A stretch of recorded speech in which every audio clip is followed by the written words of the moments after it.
From being canceled and criticized to being called everything from a cheap Charlie to a complete, I know exactly how the response to this video is going to go, yet it is something that needs to be talked about. Listen, racism and discrimination are an inconvenient, ugly truth here in Thailand, especially down on Phuket, and nobody is talking about it.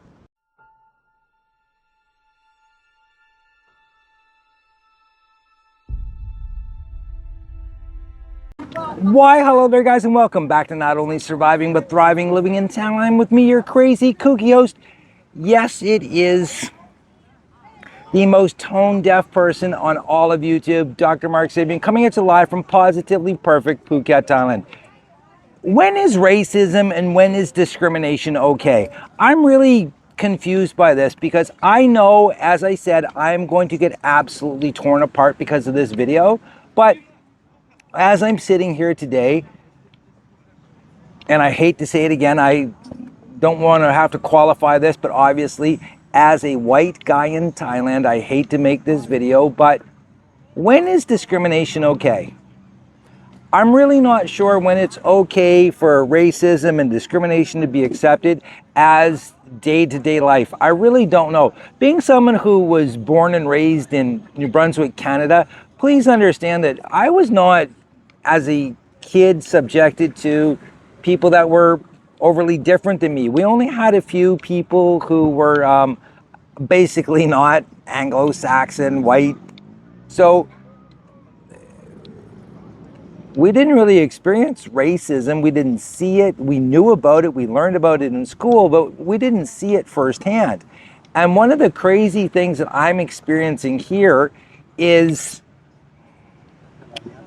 again, when is it okay for racism and discrimination to be okay? I don't get it. As I got older in life and I started dealing with more and more people through real estate, I saw racism firsthand. My first girlfriend that I had was actually a girl from Jamaica, and I saw racism from her perspective that I never experienced when I was a kid. And I've never obviously experienced racism or discrimination until I came to Thailand. I did, again, as I said, I saw it later on in life, especially in my business where I was doing so much work with Chinese people. We always used to joke about how there's the yellow guy tax in Canada. Most of the Chinese immigrants that come to Canada are extremely wealthy, and businesses, services, they take advantage of that fact, and they overcharge them. So I actually developed a messaging app where my Chinese clients and anyone in the Chinese community in St. John, New Brunswick could message me directly and ask whether or not they were being taken advantage of. Were they paying the white guy tax? Or sorry, the yellow guy tax. When I go to China, I pay a white guy tax. Until I start speaking Mandarin, everybody just assumes that I'm some dumb tourist, and once I change that narrative, I get treated different. But here in Thailand, the discrimination and the racism is so blatant, it's so out in the open that, to be honest with you, it's discouraging. So I'm asking you guys in the comment section, tell me, when is racism and discrimination acceptable? When I go out in the morning, and this happened to me again this morning, and anybody that watched my videos about getting ripped off here in Thailand knows that this happens to me quite frequently. I will go out and there's this one place that charges me extra for the food that I get simply because of the color of my skin.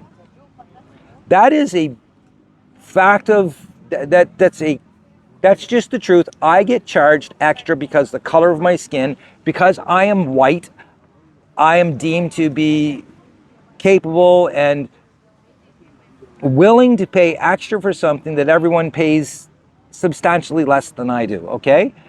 I went with a friend of mine to look at a condo the other day, and when I went, the girl that I was talking to gave me a price because she knows me and she knows that I've been here for years and years and years. She also knows that I promote Thailand. She knows all of the stuff that I do to help the small businesses. And she told me one price for the condo, and I took my friend to show him, and I'm talking about how, oh, you can get this amazing place, it's 10,000 baht, blah, blah, blah, blah, blah. And when we went to sign the contract, it's 18,000 baht, and I was explained to, I should say, that because it's not a Thai person renting the place, it's going to be 18,000 baht instead of 10,000 baht. And I just thought, well, that's pretty shitty, isn't it? So my question is, when is racism and discrimination okay? And I get a lot of people in the comment section are going to talk about the fact that, oh, you know, you can afford to pay this and you can afford to pay that. And you're 100% right. I can't afford to pay more than the local people, but why should I have to? How would someone of an obvious minority feel if they came to your country and they were charged extra, or they were told that they can't rent this place or they can't rent that place because of the color of their skin or because of their religion, whatever it is? When does it become okay?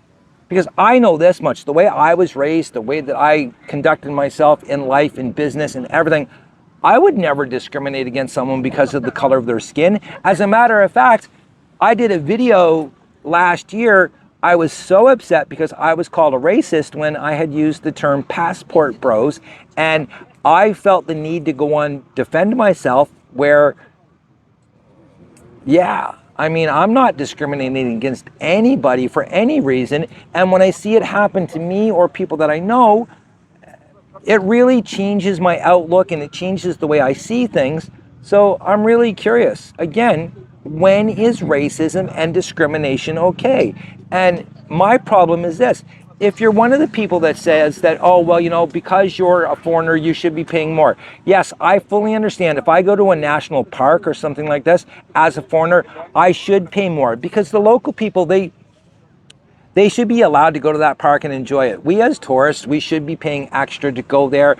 We help with the maintenance, et cetera, et cetera. But when it comes to food, when it comes to the clothing, when it comes to even the accommodations that we're buying, why should we have to pay sometimes 2 or 3 times the cost that a local person pays just because of the color of our skin? And I will say this much, I'm making this video obviously as a white Caucasian male, but I have friends here from Baltimore, I have friends here from Washington who are obviously not white. They are, and I hate this term, but African American, and they experience the same thing because they are deemed to be obviously tourists, they're not locals, and they just assume that because they are foreigners here that they're rich, they have all kinds of money. And I don't know. I really don't know. This is one of those things about Thailand, to be honest with you, and even all of Southeast Asia, that I really don't jibe with. I don't enjoy it. I don't like it. One thing I've noticed is that, again, it's out in the open. It's not hidden. It's not, you know, under the table racism. It's like, I've been out with people and, you know, like Thai women, and we'll see someone from Africa, or we'll see someone who's obviously Jamaican or whatever, and they will, you know, go on about how, ooh, it's ugly, it's, you know, they're scared of them, they're bad people. And you're like, where did that come from? And it's all because of the color of their skin, which to me is just one of the worst things that you can imagine, yet it happens here all of the time. I experience it in China because, again, the Chinese are not overly used to seeing people who are, you know, really dark skinned.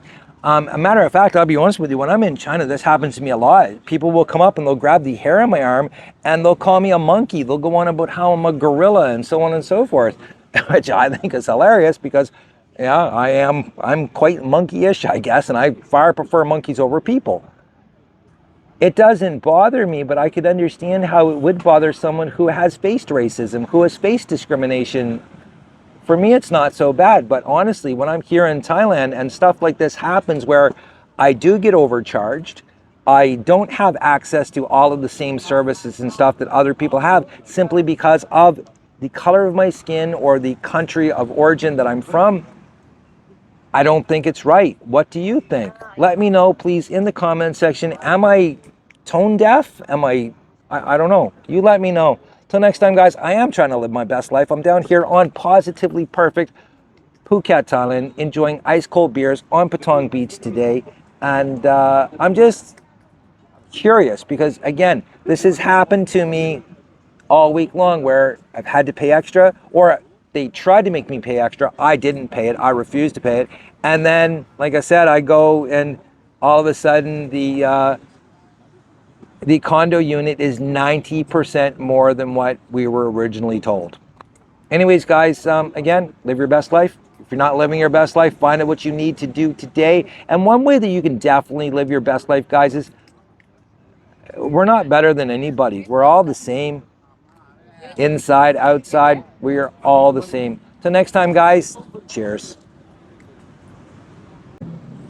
Now, here's the bitter irony to this. I filmed the majority of this video yesterday, and it happened to me again last night. I was on my way to visit one of my friends, and they asked me if I could pick up some little tiny sausages for them from one of these roadside stands. So I went to the one that we had been to the previous night because I know that she really likes those ones there. And I ordered 5 sausages, and it came to 200 baht. Now, the night before, when I was there with my Thai friend, it was 100 baht. So she charged me exactly double, an extra 100 baht, all because, again, I'm me, and I refused to buy them. I said, no, that's okay. And then she tried to, and at that point I was so discouraged, especially after making this video, that yeah, I'm losing a lot of the good vibes that I have here. I'll be completely, totally honest with you.